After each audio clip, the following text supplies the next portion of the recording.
नमस्कार, मैं हूं रवि तिवारी और आप देखना शुरू कर चुके हैं लोकल टीवी। आप मेरे साथ जिस चेहरे को देख रहे हैं, ये किसानों के लिए एक संघर्षशील नेता है, जमीनी स्तर से उठे हुए नेता हैं और किसान नेता भी हैं।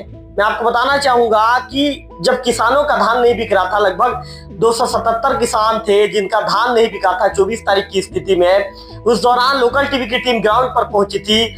हमने साहिबिन कछार से लगभग 15 किलोमीटर पहले वहां पे बामनी झोला का एक धान खरीदी केंद्र है, उस धान खरीदी केंद्र में हम पहुंचे थे और रूप सिंह मरकाम जी के साथ ही कुछ किसानों से हमने बातचीत की थी और उस दौरान हमने परेशानी को दिखाया था। परेशानी को दिखाए जाने के बाद रूप सिंह मरकाम जी ने साफ तौर पर चेतावनी दी थी कि 31 तारीख तक यदि किसानों का धान नहीं बिकता है तो ये बचे हुए धान को लेकर सड़क पर आकर धान के साथ सड़क को जाम कर देंगे। वही चेतावनी दिए जाने के बाद प्रशासन ने उस खबर को गंभीरता से लिया, रूप सिंह मरकाम जी के चेतावनी को गंभीरता से लिया और अंततः जो किसानों का धान है, 277 किसानों का धान बिक गया। हम सीधे रूप सिंह मरकाम जी से सीधे बातचीत करेंगे। मरकाम जी, आपने जितना संघर्ष किया, 277 किसानों का धान आपके संघर्ष की बदौलत बिका, क्या कहना चाहेंगे? मेरा संघर्ष के दौरे में जितना धान बिका, लोकल टीवी के माध्यम से मैं उनको चेतावनी दिया था। क्षेत्र का, प्रदेश का मुख्यमंत्री सुना और हमारे कलेक्टर महोदय और नोडल अधिकारी उनसे भी मिला था, तो मेरे को कुछ पहले धमकी दिया था। कुछ घंटे के बाद उन्होंने मेरे को आश्वासन दिया कि जितना एक दिन में 4000 कुंटल का टोकन लिमिट बढ़ाया, तो 2 दिन का खरीदी मैं 8000 का किया था, जिसमें सब किसान बेच करके संतोष हुए। मैं तो कलेक्टर साहब को भी मेरे बात को सुने, इसलिए आभार व्यक्त करता हूँ। नडल साहब को भी आभार व्यक्त करता हूँ और क्षेत्र का जो भी जनता है आजकल इतना खुशी हुए कि आपके माध्यम से हमारा धान बिका। खुशी के लहर जैसे नया खाई होता है, दीपावली आता है, ऐसे खुशी हो करके सब किसान ने मेरे से मुलाकात किए और बहुत बहुत बधाई दिए। और इतना ही कहकर अच्छा, मैं आपसे पूछना चाहूंगा मरकाम जी, जब 24 तारीख तक 277 किसानों के, लगभग 17 गांव के 277 किसानों का धान नहीं बिक पाया था, तो उस दौरान जब किसान आपको फोन करते थे, आपसे संपर्क करते थे, तो किसान कितनी परेशानी में थे? किसानों के अंदर कितनी चिंता थी? किसाने तो मेरे को बहुत जन फोन करते थे और इतना चिंतित थे कि हमारे जो धान इंतजार में बिकेगा, कर्जा से लदे रहेंगे और जो हमारा कई तो मतलब छठी है, शादी है, ये हम तमाम काम नहीं कर पाएंगे करके रोना गाना भी चल रहा था और बहुत मतलब दुखी थे।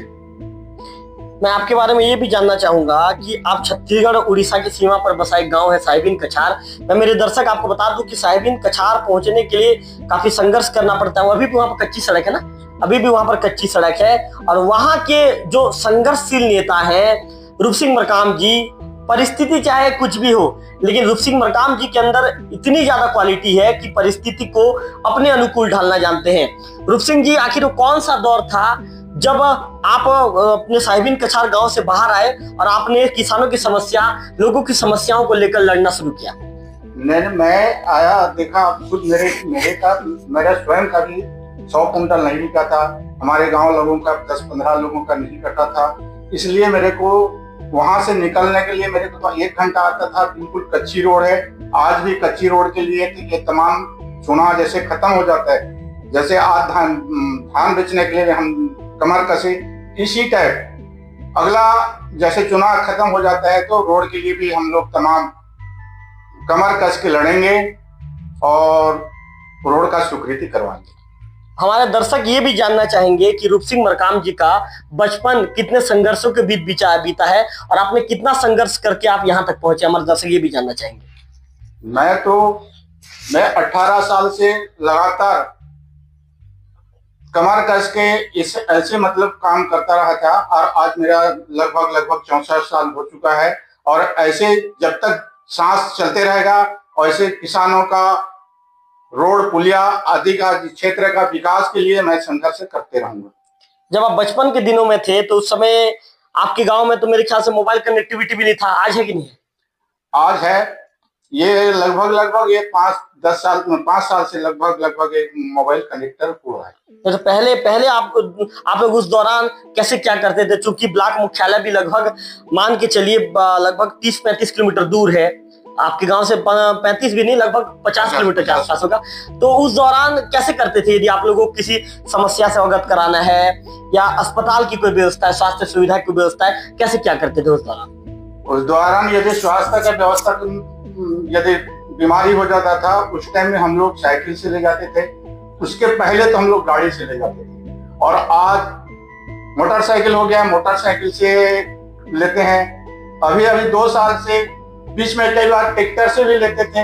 आज कुछ हमारे गांव में छोटा मोटा कार है, बोलेरो है, तो 1-2 टपुआ है, तो आजकल बोलेरो से ले जाते हैं। बरसात के दिनों में बरसात के काल में तो हमारे यहाँ की जो उदंती नाला है, उसमें पानी जब आ जाता है, तो कई मरीजों, जैसे प्रसव काल में मरीज, यदि प्रसव काल हो जाता है तो कई मरीजों की खत्म भी हो चुके हैं। मतलब जीवन काफी परेशानियों के बीच आप लोगों को जाना पड़ता है। हाँ, जीवन तो बहुत एकदम काफी संघर्ष करना पड़ा, एकदम बेहद है। जैसे क्या, मतलब हम लोग उसका कह नहीं सकते, इतना पानी आ जाता, बारिश काल होता है ना, हम लोग बहुत चिंतित रहते हैं।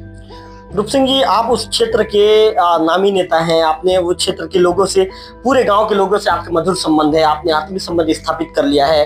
आखिर आपने चुनाव क्यों नहीं लड़ा?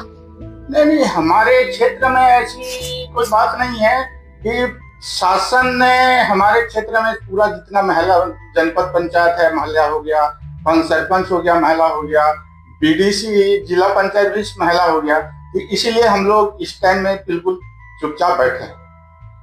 आने वाले दिनों में चुनाव लड़ने की इच्छा है? आने वाला समय में मैं विधायक के लिए फाइट करूंगा, और किसान का जो चल रहा है वो संघर्ष करते रहेंगे। यदि जब भी किसानों को परेशानी होगी तो रूप सिंह जी तत्काल खड़े रहेंगे? नहीं, किसानी के लिए यदि परेशानी होगा तो मैं 24 घंटा खड़े रहूंगा।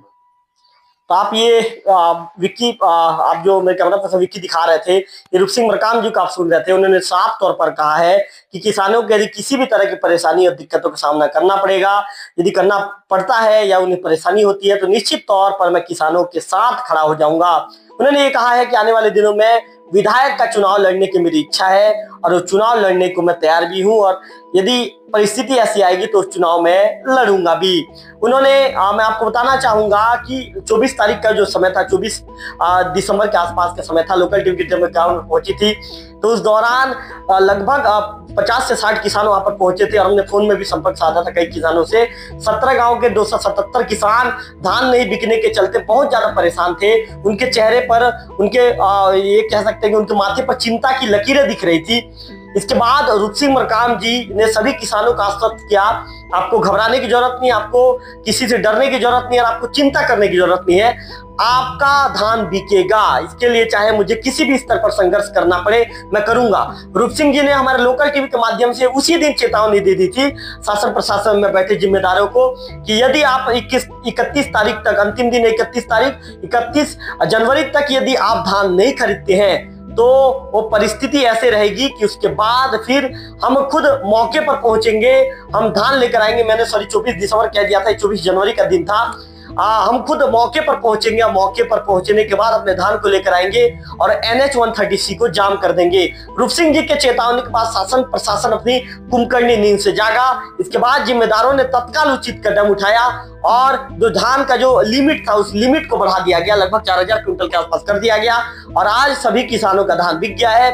रूप सिंह जी ने कहा कि जब सभी किसानों का धान बिका तो किसान इतने ज्यादा खुश नजर आए कि नवाखाई और दीपावली त्योहार जैसा माहौल वहां पर नजर आया, और सभी किसानों ने आकर रूप सिंह जी का दिल से धन्यवाद किया, आत्मीय आभार व्यक्त किया, और कहा कि रूप सिंह जी, आपने हमारे लिए जो लड़ाई लड़ी, निश्चित तौर पर इस बात को हम जीवन में कभी भूल नहीं पाएंगे। रूप सिंह जी जमीनी स्तर के ऐसे नेता हैं। तो रूप सिंह जी का इंटरव्यू देखने के लिए आप लोकल टीवी के चैनल को सब्सक्राइब कर दीजिए, क्योंकि आप जितने चैनल को सब्सक्राइब करेंगे, हमारा हिम्मत और हमारा हौसला इतना ज्यादा बढ़ेगा, और हम पूरे जुनून के साथ काम करेंगे।